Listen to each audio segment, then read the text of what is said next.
Hey guys, it's JJ. Welcome to the channel. This is my yearly mock draft, and I'm gonna be doing a what I would do mock draft. There is not gonna be any trades, and I'm not gonna predict anything. It's way too hard anyway, especially with this draft class because everything is so tight together. All the players are very comparable. There is no steep drop off between prospects and certain picks and stuff like that. So yeah, I'm gonna start it off by selecting the first player. I am taking the, in my opinion, highest upside and highest ceiling player there is in this draft, and I think that Kayvon Thibodeau is gonna be the best player out of this draft, and he has such a high upside. He is the best player available. He has high-end athleticism as well. And there is another thing that you shouldn't forget. There's some character concerns, but I think this is just made up. And you can't forget that Oregon also screwed up Justin Herbert. And because Justin Herbert was a lot of people were really low on him, me included, and then he goes to the NFL and it just shows that all his potential got unlocked within the first game, and I think that the same might be happening for Kayvon Thibodeau, so I'm gonna draft this guy at number 1 overall.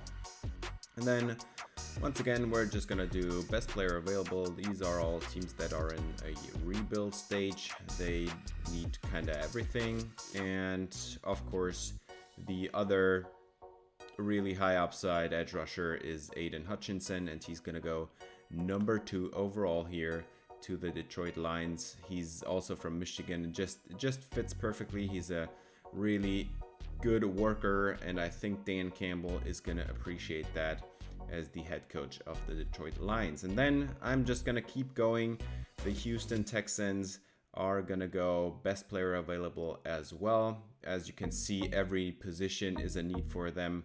And so I'm gonna draft Derek Stingley. I really love him. This is kind of a projection from his freshman season.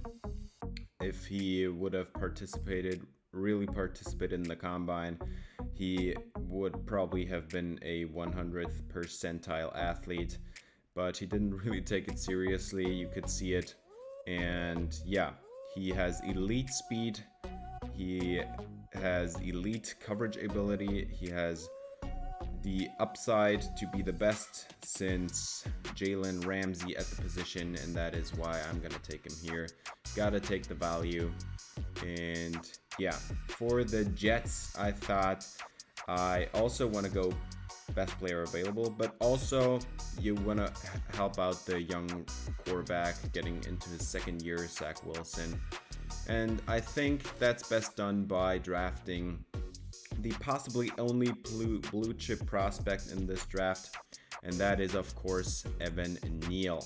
He has experience at right tackle, and the Jets need a right tackle because they already have Mekhi Becton. So I think that is a perfect fit there. And yeah, best player available as well. Gotta pick up the value. And yeah, the Giants up at 5. They also need some O-line help. They also need some other positions, but I think the value is at offensive tackle in the top 10 of this draft. And so I'm gonna select Charles Cross. He's gonna step in right there and play tackle for them. He's a high-end pass protector. He's not even a liability in the run game. It's just kind of average, or it's decent, fine. But his pass protecting is so good, and I think that with this offense, you could do a really an air raid and kind of focus on the pass, and then just get Saquon Barkley about 12 or 15 rushes per game, and then 40 passing downs, stuff like that. And for that, I think that Charles Cross is the best man left on the board here. And then at 6, Carolina. I really expect them to trade down in this draft because they don't have a second or third round pick.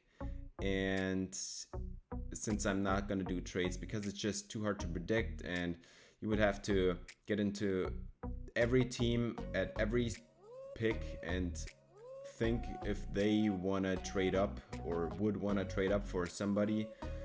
And yeah, since that is way too hard, I'm just gonna take the quarterback I like here. My number one quarterback is Sam Howell out of North Carolina. I really liked his tape even from this year. He was projected to be a top 2 overall pick last year, and his final year at college was not that great.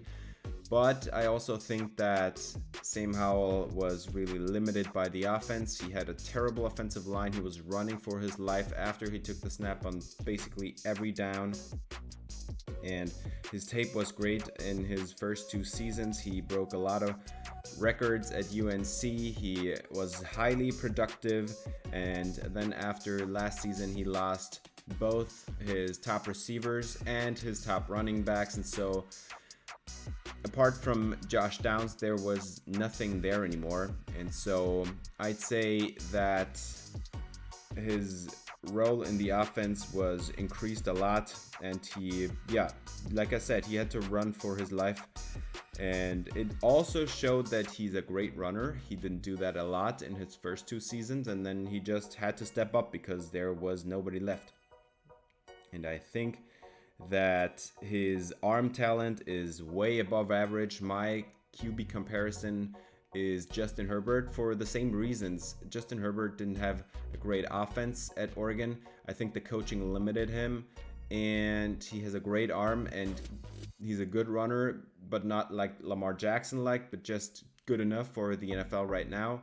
And I think that Sam Howell falls in that exact same mold. They both have some inconsistency that stem from mechanic issues, but I think that the coaching at both Oregon and North Carolina are not that great, and I think that when he goes to the NFL, he's gonna improve a lot in his first season, and I think that's worth taking a shot in in the top 10 here. I think this QB class in total is underrated, and Sam Howell for me is, he's no Justin Fields or Trey Lance from last year, but he's good enough to be a top 10 pick. And for me, Sam Howell at 6 is not a reach.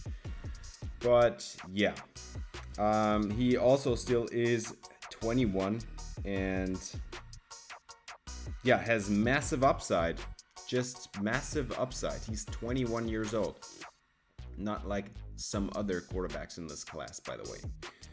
And well, we're gonna move on to the 7th pick, and this is kind of a reach for me personally because I don't have this guy as high as 7, but I already picked up a tackle for the Giants, and I think that another position of need for them is edge. They picked up Ojulari last year, but I think there is some more potential to be had.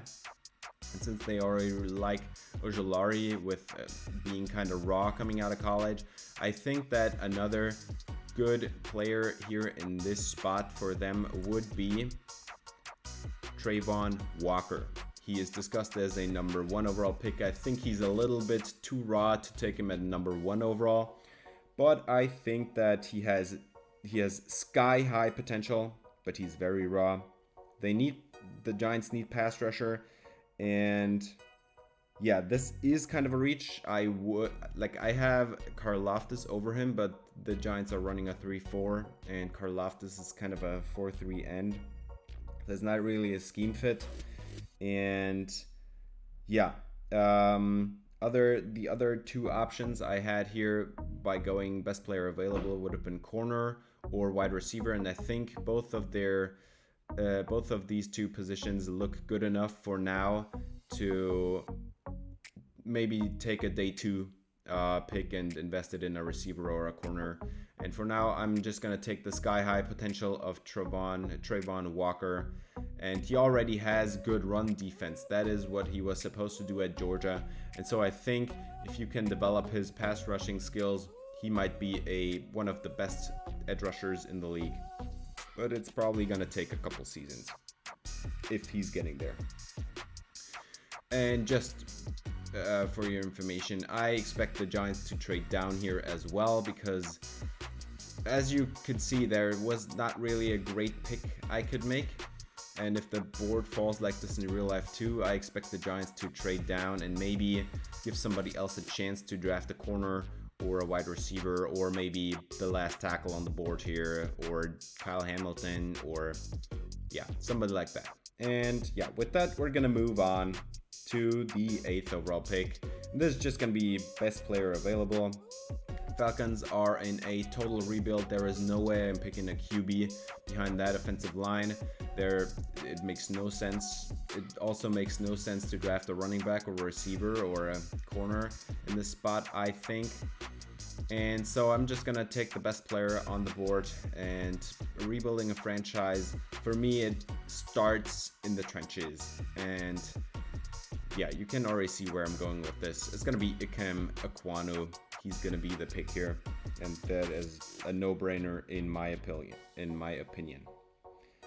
We're gonna move on to the 9th overall pick, which is Seattle, and I think they're kind of in the same place like the Falcons. They have some more talent on their roster and could do a kind of a faster rebuild, but they also have a pretty awful offensive line. And yeah, there is also no way I'm taking a quarterback here, because behind that offensive line, this is gonna be really bad.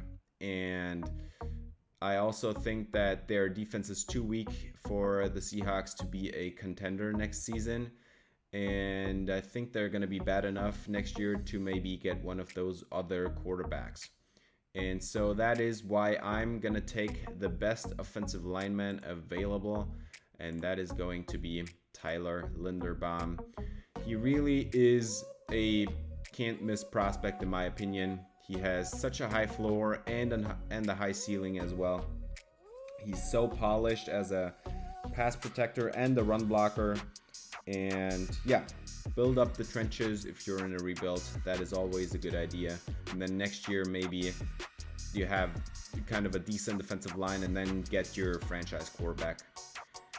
And then for pick 10, the Jets are on the clock again, and this is same thing again. I want to help Zach Wilson build up an explosive offense. You have your two tackles. You have a decent interior offensive line. Corey Davis, Elijah Moore. What is lacking? An elite separator. And that is why I'm going to take my number one receiver in this draft, and it's going to be Garrett Wilson. He's going to be so good. This receiving core is going to be one of the best in the league if it really exists. And I think that this is also a no-brainer. Garrett Wilson is an elite separator, and he is always open. And how are you gonna defend this receiving core with Garrett Wilson, Elijah Moore, two great route runners, and then Corey Davis, kind of the jump ball guy, but he's also a good route runner? How are you gonna cover all these guys? And with a great offensive line, they even have the time to run some deep concepts and unlock the potential of Zach Wilson's arm strength and high upside arm talent. This is what I'm doing here, and I really don't even care about the defense at this point, because if you build up an offense like that, yeah, you're gonna be in Mahomes territory for points per game and stuff like that. And that is the point I'm moving on here to pick 11. Gonna turn over the page on my script, and yeah, Washington.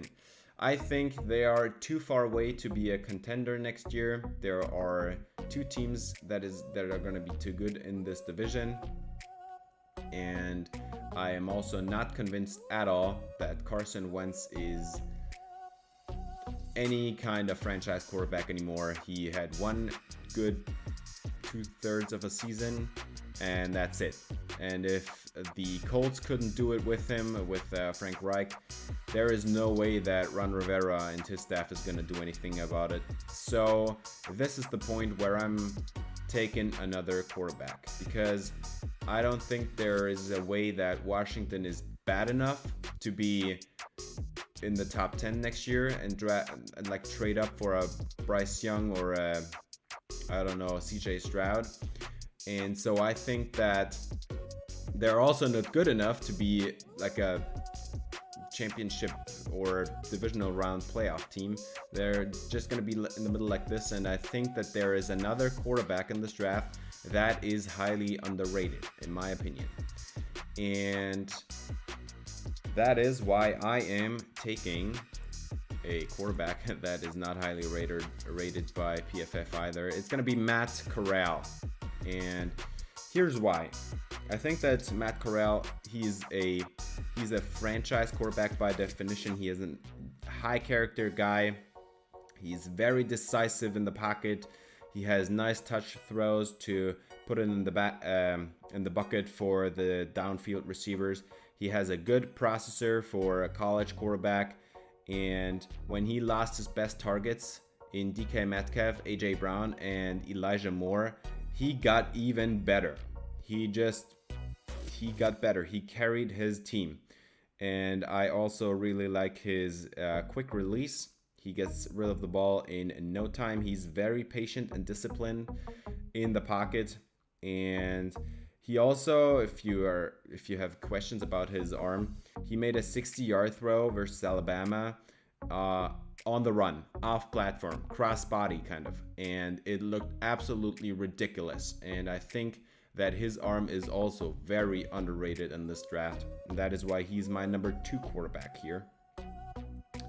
He's also very elusive and just an all-around great runner of the football. He's not Lamar Jackson, of course, but he can move the chains there. You can get some designed runs in there, and he's gonna be able to execute them and maybe make a defender miss and stuff like that. So I think this is the point where Washington should consider Matt Corral.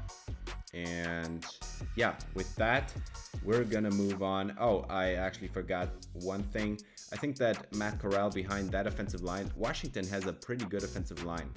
It's kind of underrated. And I think that Matt Corral has a good place to start in the middle of the season or maybe next season.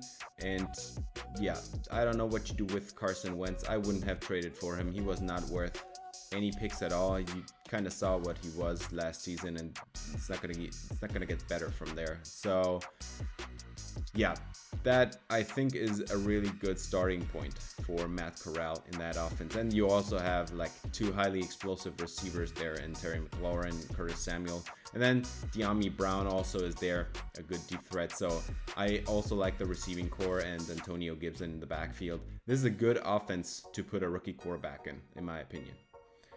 We're going to move on to 12, Minnesota, and you cannot miss on corner.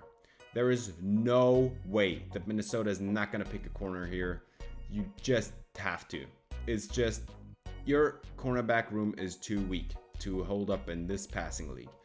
And that is why I am taking my number 2 cornerback. And no, it's not Ahmad Gardner. It is Trent McDuffie. And here is why. He can be used as a corner and as a safety because their free safety spot is also kind of an issue. He is very scheme versatile and he's a great athlete. He has good press ability. He's good in route recognition as well, and I think that is worth a lot. And he comes from Washington, which is kind of DBU right now, as you can see later. And I really liked his tape a lot more than Gardner's tape. Or like, not a lot more, but enough that I'm willing to put him over Ahmad Gardner. And I also think that Trent McDuffie can learn all the tricks from Pat Pete, who's their older kind of leader in the locker room. I think he can look up to Pat Pete and get some tips and tricks there, here and there. And with that, we're gonna move on to 13, which is Houston, and I expect them to maybe trade down here as well because there is no player on the board I love here, but since I don't do any trades, I'm just gonna have to take one, and since they need every position, I'm gonna take the best one on the board. And I think since I have already drafted a cornerback, I don't think Ahmad Gardner, I mean, you could do it. You could just take top two cornerbacks in this draft and be set for 10 years. But I'm just gonna do another thing. I'm gonna take a more versatile player in Kyle Hamilton. I think that he can play weak side linebacker, he can be your slot corner, he can play strong safety. The only thing he can't do over the middle of the field is free safety, because he doesn't have the speed, the range. But he can wreak havoc in this defense. He can kind of freelance as well and just do the best he can do. And I think that Kyle Hamilton is a lot better than people are talking right now. He's kind of falling down a lot of boards in mock drafts and stuff like that as well. And he's just, yeah, I like him a lot. He can destroy opponents' game plans. My comparison for him was Jamal Adams, and I think he kind of can do the same thing. And we're going to move on here to 14, and the fall stops here. This is going to be the spot where I pick Ahmad Gardner. He is going to be awesome in that defense. You can just see it. Harbaugh wants this guy. He wants him. He is, man, Ahmad Gardner with that press ability, and also in that scheme with a lot of pressure and blitzes and stuff like that. Ahmad Gardner pressing the receivers, and he doesn't have to be the CB1 in his first year because you have Marlon Humphrey. Yeah, it just checks out in my opinion. Too good to pass up here. And best player available as well. And it's kind of a need. Behind Humphrey, they don't have that high-end number 2 corner, and I think Gardner can be that. Just, yeah. Then at 15, we have the Philadelphia Eagles, and I think that they still need a receiver. They still could use an edge rusher and a cornerback and a safety and a linebacker. You can do everything here, but I'm taking, in my opinion, the best player here on the board, and that is a receiver. I'm gonna take Chris Olave, because imagine as a defense having to play against Devontae Smith and Chris Olave, 2 silky smooth route runners. How are you covering up both of those guys? It's just impossible.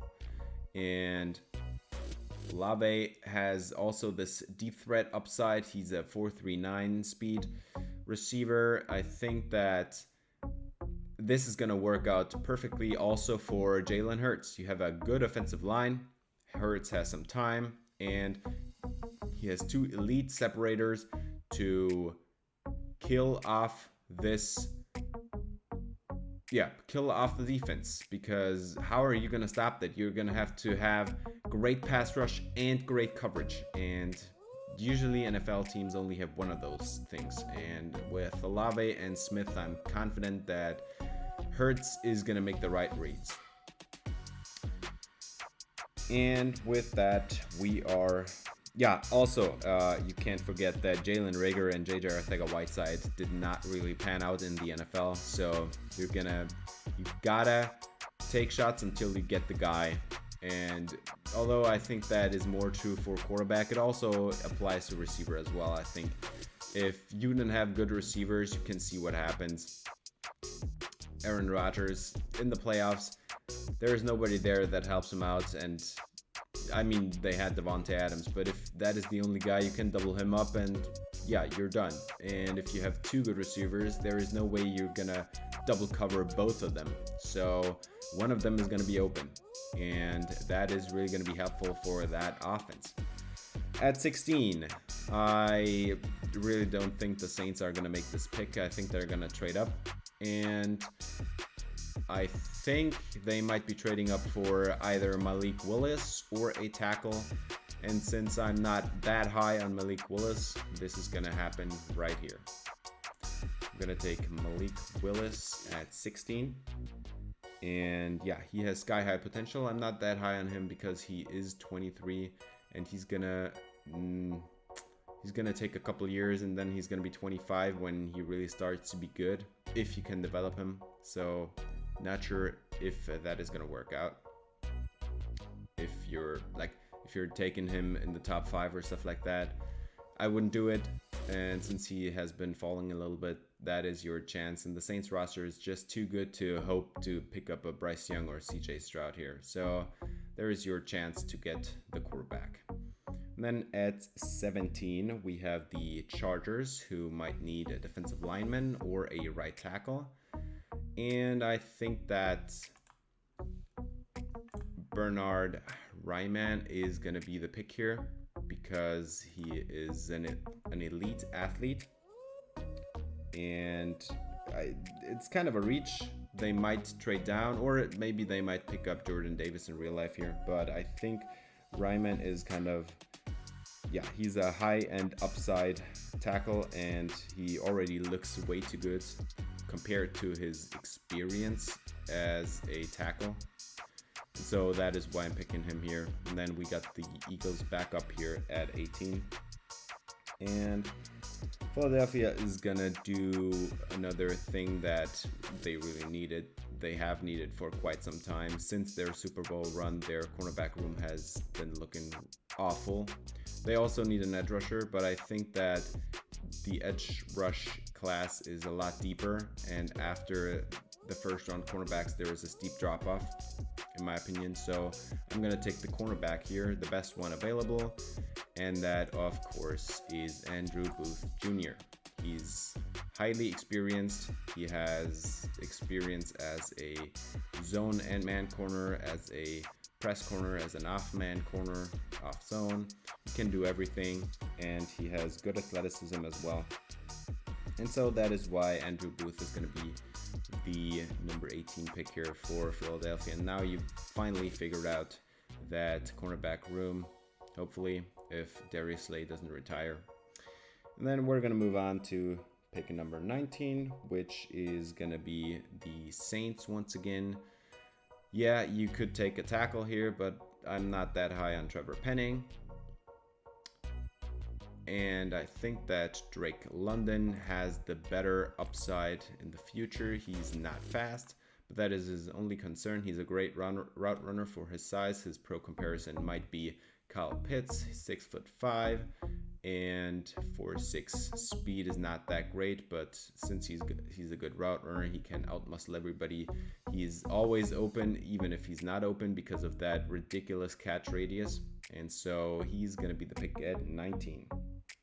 And then we're going to move on to the Pittsburgh Steelers. And yeah, this is the pick where I'm going to have to reach. I already said just a few seconds ago that I'm not that high on Trevor Penning, but I'm also not that high on the guards, and they need a tackle. The top 3 quarterbacks are gone. I don't think there is any need to draft Desmond Ridder here. Not that high on Pickett, and not even considering Carson Strong. And so they need a tackle, and that is why I'm taking Trevor Penning here. Even though I don't like it, you might want to trade down to get him, in my opinion. But yeah, he's going to be the pick here. He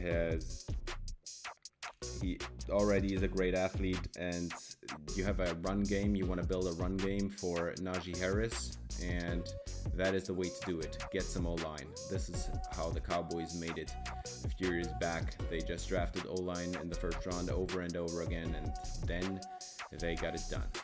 21, New England. This is the pick where I'm going to go with a player that has been falling as well, and that guy is, if I find him, is Jordan Davis. Now he has some concerns because he has stamina issues. You could see it in the championship game against Bama. In the first quarter he made one play after another, and then in the third or fourth quarter he was gassed and he didn't have anything to do anymore, or he couldn't do anything anymore. So Yeah, but I think that Bill Belichick wants a caliber like this kind of defensive interior lineman um, to put him together with Christian Barmore, and this is going to be ridiculous. They are going to be the best defensive tackle duo in the league, and I think that Davis's upside as a speed rusher also is kind of underrated. Underrated maybe is a harsh word, but he's a really good interior rusher as well, and with his speed, yeah, he's gonna be a monster. You should not be able to run 4.78 at 341 pounds, but he did it anyway, and I think that Bill Belichick is not gonna let this guy fall past him. And with that, we're gonna move on to the last third of the draft, and that is going to be Green Bay, and they need a receiver, and they need more than one receiver.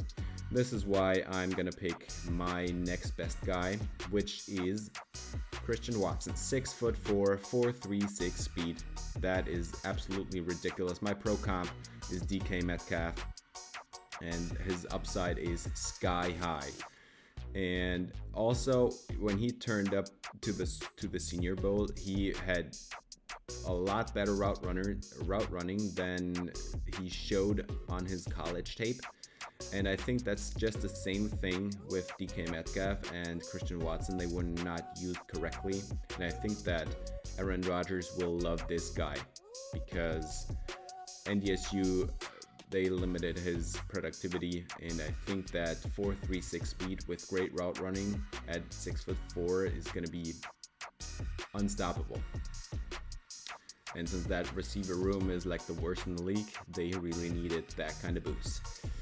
And yeah, I just forgot to pick him. I'm sorry. Christian Watson, where is he? He is down the list a lot, but according to PFF, he's better than that.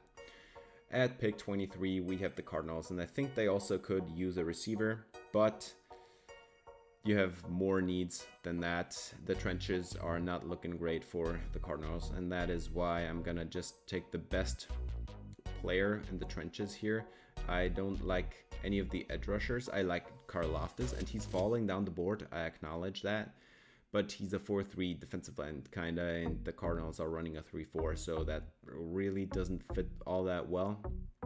And that is why I'm gonna take another defensive lineman in Devontae Wyatt, another monstrous athlete, and I think he's gonna fill a need there, as the interior defensive line for the Cardinals is not that great. He also kind of is the best player available, kind of after George Karlaftis, in my opinion. And yeah, he's gonna generate pass rush as well in his first season. He's a day one starter, plug and play, no doubts about it. Move on to the next pick, which is Dallas, and there is also nothing to think about. This is the place where I'm gonna select George Karlaftis. He has been falling for me personally. I think in real life he might be falling even more, but I think that his upside is so high, and he has a work ethic like nobody else. He has been falling for scheme fit reasons. I really thought about him with every pick, but it really didn't fit as well with all the picks before that. And so, yeah, I'm gonna pick him here at 24, and the Cowboys really need an edge rusher, and this is best player available as well, so win-win. Move on, 25, no-brainer. This is gonna be the place where I don't understand why they have receiver and defensive interior as needs here and not corner, because their number 2 spot at cornerback is kind of not great. And yeah, I'm gonna take a corner, and I think this really does not need any explanation. I think that this could happen in real life as well, but also you could think about a receiver. That is right. I think you could take a receiver here, but in my opinion, all the first round receivers, apart from the 2 Ohio State guys and Drake London, are kind of overrated. I really didn't like Jameson Williams all that much. I don't understand the hype around Sky Moore. I really don't understand Treylon Burks, or I don't know. They're all overrated in my opinion, and that is why the cornerback is going to be taken here. And then with the Titans pick, I thought a lot about this. They need a receiver. They could also need some help along the or in the trenches. As you can see here, guard, center, or edge are marked here by PFF. But ultimately, I decided I'm going to take my next best receiver, and you need to complement this route runner and rack ability upside guy in A.J. Brown. And what better to, complement him with a 6'4" receiver who is way too far down the list in my opinion. Justin Ross. His college tape was unbelievable before he got hurt. His upside is, in my opinion, so good. His speed is not great. I can acknowledge that. 6'4", 6'3" at the 40-yard dash is not great. But you can't forget that DeAndre Hopkins had 4.58, and he turned out to be one of the best receivers could have taken, or probably the best in his draft class. Justin Ross, in my opinion, is an underrated route runner. He is also a good jump ball receiver with an expansive catch radius, and his spec catches are unbelievable. And I mean, they are probably not. This is not how you build an offense. You do not build an offense around spec catches, but he can do it, and that is what counts here. And also, one thing you can't forget: Clemson's offense in 21 was absolutely atrocious. They did not do him any favors, and I think that he's very shifty for his size. And the only knock on him, in my opinion, are the injury concerns and his run blocking, and he could be a lot more physical after the catch. But I think he's a great receiver. He is there to catch the ball, and that is why I'm taking him here. I'm gonna stick to what I scouted, what film I watched. I think I watched about 5 or 6 games of him to absolutely make sure. But this is more of a projection from his 2019-2018 tape. And with that, we're going to move on. 27. There is nothing to think about here. You just take the best guard. They really need one. They also need a center, but the best guard or best interior offensive lineman here, in my opinion, is Kenyon Green. You could also argue Zion Johnson. I wouldn't mind that. And I took Kenyon Green because he is 21 and he looks pretty polished already. I think he has a high floor, a low chance of busting, and that is the pick at 27. And then 28 rolls around, and we are going to take, you guessed it, another receiver, because this receiver room, even with Christian Watson, looks pretty bad. And you have to complement that. You have a 6'4" guy now. How do you complement that? You need a good route runner, and Jameson Williams, he is the pick here. Other people might have said he is not going to be there in real life at 28. I'm just not that high on him, injury concerns and stuff like that. He's just in the same ballpark as Justin Ross, in my opinion, and from an injury concern standpoint. But he also has electrifying speed, and I think Aaron Rodgers is gonna like that. 2 receivers in the first round, and then you maybe have, I think they still have Alan Lazard if I remember correctly, so you can just put Williams in the slot, and there you go. You got 3 receivers to work with. And then at 29, another receiver needy team. Who are you going to take? I'm just going to take my next man up at wide receiver. And I already said I'm not that high on Sky Moore, on George Pickens, on Treylon Burks. I'm high on Jalen Tolbert. I really like his route running. He doesn't have weaknesses, in my opinion. He's just he has a high floor, and he just doesn't do one thing particularly good and the rest bad. He's just a good all-around receiver with decent speed, 4.49. That's good enough in my book. And yeah, the route running absolutely is there, and he could have been even more productive if it wasn't for a terrible, like a horrible quarterback in college. Yeah, he just, yeah, terrible quarterback play. That is all I'm gonna say here. Good route runner and good speed, terrible quarterback play. He would be a lot higher, I think, on most people's board if he had not played at South Alabama. Moving on, at 30, still the Kansas City Chiefs. This is at last their own pick, and I think they also can use an edge rusher here. There is other good players on the board, but my guy in this year's draft is going to be, if I find him, Jermaine Johnson also would have been an option, but I think I really like Boye Mafe. He has high upside, and he's a pass rusher only, and I think it is kind of a reach to take a third down pass rusher over a 3-down player, and so that is kind of a reach, yeah. But in this division with these high scoring offenses, you need some pass rushers and you have to kind of rotate, and that is why I'm taking Boye Mafe here with this 30th pick. And then for the next pick, I'm just gonna have to say 2 words: Eli Apple. And we're done? No, we're not. I really like Kyler Gordon. He's my next man up. He's my 6th corner, and I think after that there is a steep drop off between the first round corners and the rest of the class. Kyler Gordon, he also comes from DBU. He can play press, he can play off, he can play man and zone, he can do everything, and yeah, that does not need any more explanation.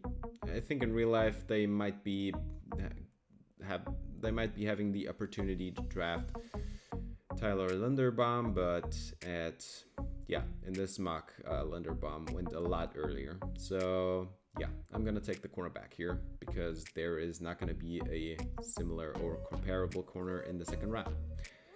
And then moving on to the next pick, the last pick in this mock draft, it's gonna be Leo Chanel. This is just the best player available. He's my linebacker number 1. I think Devin Lloyd and Nakobe Dean are both a little bit overrated.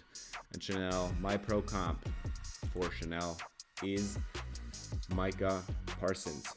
He is not as fast as Micah Parsons, and he's not the edge rusher, but I think that he has the same ability to trigger downhill and destroy plays. And yeah, he's a linebacker. He doesn't need to be a pass rusher. That's just something extra that Micah Parsons has. And I'm not drafting Leo Chanel at 6 or 10 or 12. I'm drafting him at 32 because he has a high upside and he's going to be a monstrous linebacker in this league.